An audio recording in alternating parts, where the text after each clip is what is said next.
rádio. Check-up no rádio com o Dr. Alcebiades Neto, médico endocrinologista do Instituto Penedo. Seja bem-vindo aqui ao nosso Panorama 95, Dr. Alcebiades. Bom dia. Bom dia, Marcos. Bom dia aos ouvintes. Bom dia, Geraldinho. Mais um prazer estar aqui. O nosso tema de hoje tem tudo a ver aí, inclusive com a nova vida do Geraldinho. Você sabe que o Geraldinho agora está na academia, né? Eu vi as fotos. Pois é, né? E ele até pensou, rapaz, eu até tipo de informações ali sobre alguns suplementos, né? Que não podem ser confundidos com anabolizantes, não é isso, doutor? Exatamente. É um tema polêmico, né? O uso de anabolizantes. E aí eu resolvi trazer para discutir um pouco sobre a terapia, né? Quando é que está indicado, quando é que não está indicado o uso de anabolizante, quais condições médicas que o uso é seguro e quais as condições o uso não tem aprovação e com certeza não é ainda um uso seguro, né? Existe um preconceito com o anabolizante? Existe quando as pessoas não conhecem, né, o verdadeiro fim, né, o verdadeiro motivo do uso do anabolizante, né? Então, quando isso acontece, né, quando a gente é acostumado a ver, como a gente é acostumado a ver algumas pessoas de academia ou de algum tipo de esporte, né, de alto rendimento usar anabolizante, isso de certa forma, por não ser uma indicação médica na maioria das vezes, né, gera um certo preconceito. E quais são os indicados então nesse caso? Vai de caso para caso? Isso, a terapia com anabolizante, né, ela é indicada única e exclusivamente para quem tem deficiência, né, homens, né, com deficiência de testosterona comprovada por exame clínico, né, ou seja, através de uma anamnese, de uma história clínica na consulta, e aí eu doso a testosterona no sangue em 2 oportunidades e ela vem baixa, né, e aí nessa situação está indicado o uso de testosterona, né, no homem, né, para melhora de sintomas, né, para melhora de qualidade de vida e para, principalmente hoje a gente usa para repor massa óssea, né, e evitar uma osteoporose, por exemplo, no futuro. Mas é única e exclusivamente nessa condição, né. O que a gente vê muito hoje em dia, né, se propagar em Instagram, em redes sociais de uma forma geral, é o uso para fins estéticos, ou seja, aquele uso que a pessoa quer para melhorar a performance no esporte, melhorar a condição física, esteticamente ficar mais bonito. Então, esse uso, ele é proibido, né, pela Anvisa e ela é contraindicado, né, pelo médico. Então, esse uso para fins estéticos e de performance, que vem sendo muito divulgado até por alguns profissionais de saúde, nas redes sociais, esse uso ele é vedado, né, pelo Conselho Federal, pela Sociedade Brasileira de Endocrinologia e também por nós médicos. Qual é o profissional, nesse caso, que pode, por exemplo, indicar um anabolizante? O médico que é capaz, né, de detectar essa deficiência, né, seja ela clínica ou laboratorial, é o endocrinologista, né?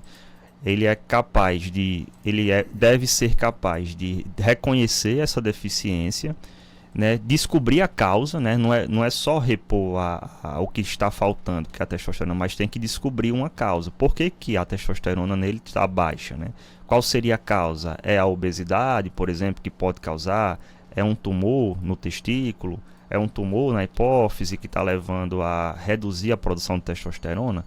Então, após a descoberta da causa, né, e descobrindo se há uma possibilidade de tratamento para essa causa, aí sim é que está indicada a reposição de testosterona. Ela não é isenta de efeitos colaterais, então o uso ele tem que ser bem indicado, né, e checado se não há nenhuma contraindicação.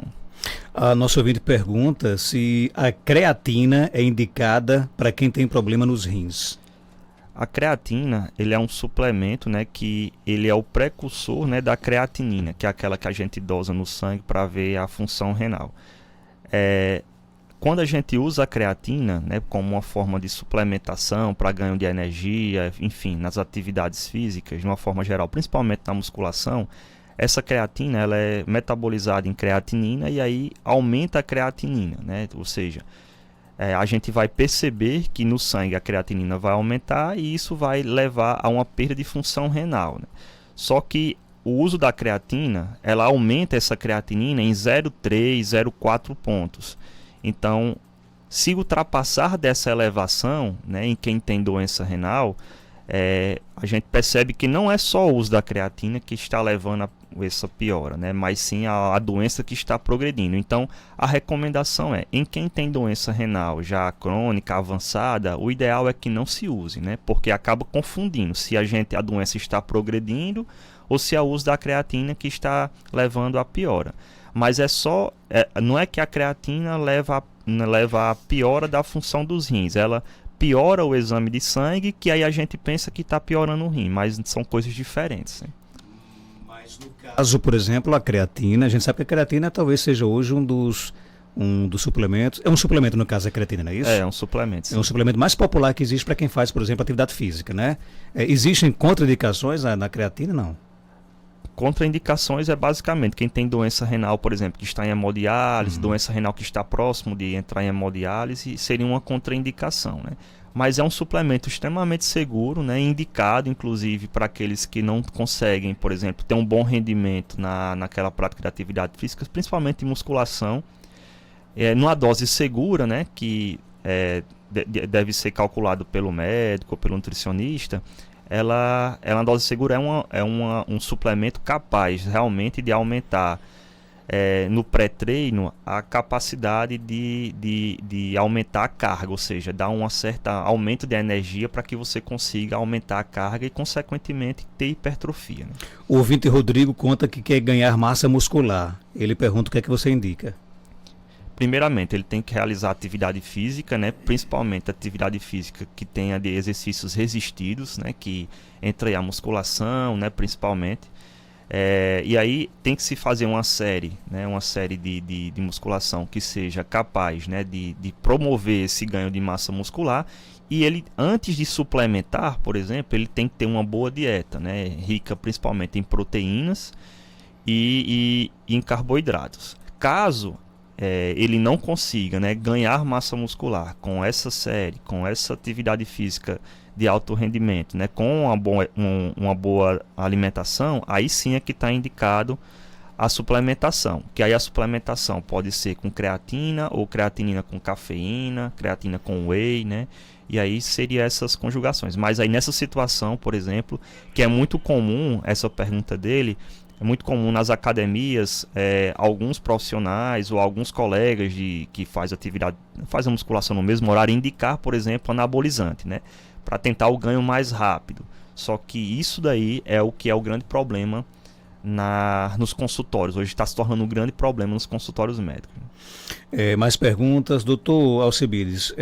A creatina dá retenção de líquido? Quando tomo para ir treinar, fico me sentindo com o abdômen inchado, diz o nosso ouvinte. Essa é uma pergunta interessante porque a resposta é sim, né? A creatina ela é um derivado, né, de uma substância que tem no músculo, então ela acaba, de certa forma, levando a uma retenção hídrica, né, de retenção de água. E aí essa retenção hídrica ocorre cerca de 1 a 2 quilos, né? Então, dependendo da quantidade que o indivíduo toma, né, da pessoa toma, ela pode realmente levar essa retenção hídrica, que para quem, por exemplo, está perdendo peso, acaba de certa forma confundindo. Né? E o que ela pode fazer no caso? Beber mais água, então, nesse caso? Ela tem que saber que isso existe, né, como uma forma de um efeito colateral, né, da retenção hídrica. E o ideal é que realmente ela ingira mais água para tentar fazer a metabolização, né, da substância. O Vitor pergunta aqui se as pessoas idosas podem tomar anabolizante. É uma pergunta interessante porque quando a gente escuta muito falar na andropausa, né, como a menopausa em mulher, existe a andropausa em homem. Não existe andropausa em homem. Andropausa, né, não é um termo correto, né? Então, homem em nenhuma idade para ter testosterona baixa, né? Em idosos que tem geralmente diminuição de tem fadiga, tem disposição, enfim, tá com queda de cabelo, a barba não se faz mais como fazia com aquela frequência habitual. Nessas situações se investiga a deficiência de testosterona, né? Ao se comprovar a deficiência de testosterona no laboratório, né, através de exames laboratoriais, é que se está indicado, né, a reposição. desde que não tenha contraindicação. Quais seriam as contraindicações principais do uso da testosterona? Por exemplo, em idosos do sexo masculino, o uso de testosterona pode levar ao aumento do PSA, que é aquele da próstata. Então, em pessoas negras, né, homens negros, que têm história familiar de câncer de próstata, por exemplo, já não está indicado.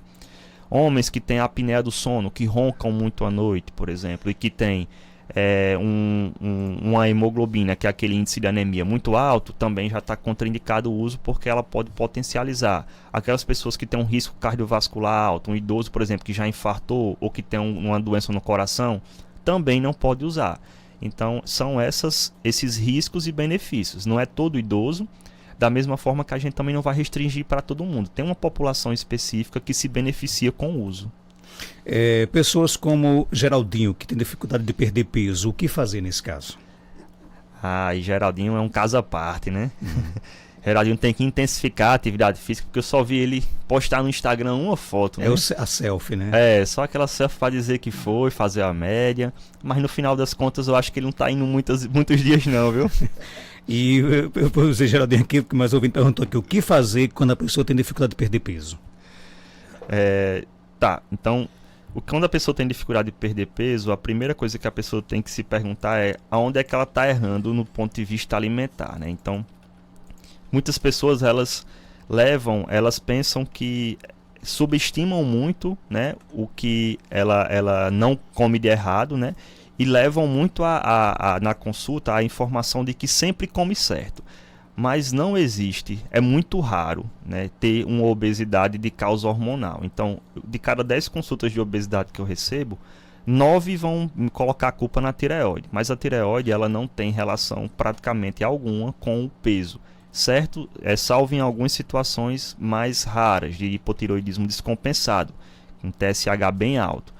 Então, salvo essa situação, a obesidade ela é pelo excesso de alimento que a pessoa está comendo, seja ele em excesso, seja ele pela qualidade. Então, a primeira coisa tem algum erro alimentar e a pessoa não está valorizando aquele erro. Segundo, essa pessoa não está realizando uma atividade física de forma regular, está tendo falha. Se mesmo assim você não estiver tendo erros alimentares e não estiver fazendo atividade física, estiver fazendo atividade física de forma correta, é que a gente indica a avaliação hormonal e aí indica também o uso de alguma medicação para potencializar a perda de peso, né? A nossa ouvinte pergunta se é verdade que suplementos como o whey, para quem tem problemas de hemorroidas, é proibido? Eu desconheço essa contraindicação. O whey, ele tem contraindicação, por exemplo, em pacientes renais, né, crônicos, que já estão próximos de hemodiálise, porque leva a uma certa sobrecarga de proteína no rim, que não pode levar essa sobrecarga, porque já está próximo de entrar em hemodiálise. Então, nessas situações aí está contraindicado, né? E o ouvinte pergunta se pode tomar creatina com limão? Eu também nunca vi essa mistura. É novidade isso. É uma novidade. Mas geralmente a creatina se coloca numa água ou na comida, não tem problema. Mas com limão nunca vi. Pegando o gancho aqui da pergunta do nosso ouvinte aqui, sempre bom ter cuidado ao fazer essas misturas, sem saber se realmente pode, né? Até mesmo porque você está pagando uma substância que não é barata, né, no comércio, e ao misturar, né, com determinados alimentos ou com determinados líquidos, você pode até diminuir a absorção ou inativar a substância, que aí você não está tendo o benefício dela e está gastando dinheiro, né? Quais os anabolizantes mais usados, por exemplo, assim, pela população? O mais usado é os anabolizantes mais em contas, né? Os anabolizantes, de uma forma geral, eles só são prescritos, só conseguem ser comercializados, né, e o paciente consegue usar com prescrição médica. A receita tem que ser uma receita branca, em 2 vias, com o CPF e o código da doença do paciente. Só que nas academias, né, nos ambientes de musculação, as pessoas acabam utilizando aquelas que são mais fáceis de comercializar. Por exemplo, o Durateston, que é mais em conta, né, e que é uma medicação que ela é mais barata. Então, para mim, assim, o que é mais o que é mais difundido nas academias é o Durateston. O que nós endocrinologistas usamos mais tendemos a usar o gel, né, que é uma substância com menos efeitos colaterais, ou um destilato de testosterona, que é o que tem uma duração maior, de 3 meses. Essas substâncias que eu falei, elas não fazem pico. E é esse pico que leva aos efeitos colaterais, como o Durateston, o Deposteron leva. Né? Ok, Dr. Alcebiades Neto, ele é médico endocrinologista, está no Instituto Penedo, na rua Maria de Fátima Gomes, 1260, bairro Penedo, aqui em Caicó. Telefone 99647-7721 e o Instagram, Dr. Alcebiades Neto. Obrigado por sua participação, doutor. Eu que agradeço, né? Só um recado aqui lá para a população, né? Para os ouvintes, né? Então, difundindo a campanha da Sociedade Brasileira de Endócrino, né? Que foi evidenciada lá no congresso agora que teve em João Pessoa no último final de semana, né? Que é o logo da campanha é Bomba, Tô Fora, né? Então, difundir essa informação de que os anabolizantes para fins estéticos e de performance é um erro, né, e está contraindicado por nós médicos endocrinologistas. Agradeço a participação e até a próxima. Obrigado aos ouvintes. 7h38, confirmando